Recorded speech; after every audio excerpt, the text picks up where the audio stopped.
Hello दोस्तों, नमस्ते, प्रणाम। मैं पुष्पा अम्बेडकर नगर से स्वागत करती हूँ अपने चैनल में। तो दोस्तों, आप सबके बीच में मैं एक प्यारा सा सोहर का उठान गीत लेके आई हूँ। तो आप लोग को कैसा लगता कमेंट करके ज़रूर बताइएगा। तो फाइनली मैं सुना रही हूँ तुरंत। एक मिनट, सो जाओ आराम से। मोरे अनियारे घर में हो, मोरे अनियारे घर में लाला ना जना मन त घरवा उजियार भैन हो। मोरे अनियारे घर में लाला ना जना मन त घरवा उजियार भैन हो।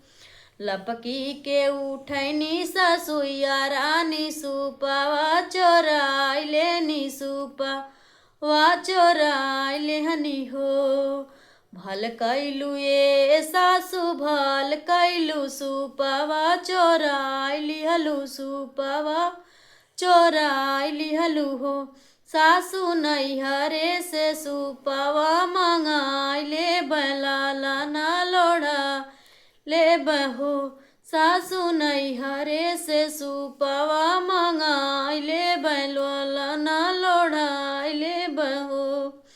मोरे अनियारे घर में हो, मोरे अनियारे घर में लाला न जना मन त घरवा उजियार भैन हो। लपकी के उठैनी जेठानी रानी लोढ़ावा चोराइली हनी लोढ़ा वा चोराइली हनी हो। भल कैलू ए जेठानी भल कैलू लोढ़ावा चोराइली हलू लोढ़ा वा चोराइली हलू हो। जेठानी नैहरे से लोढ़ावा मंगाइले बोपी परी पिसाइले बहो। जेठानी नैहरे से लोढ़ावा मंगाइले बपी परी पिसाइले बहो। मोरे अनियारे घर में लाला ना जाना मन त घरवा उजियार भैन हो। मोरे अनियारे घर में लाला ना जाना मन त घरवा उजियार भैन हो।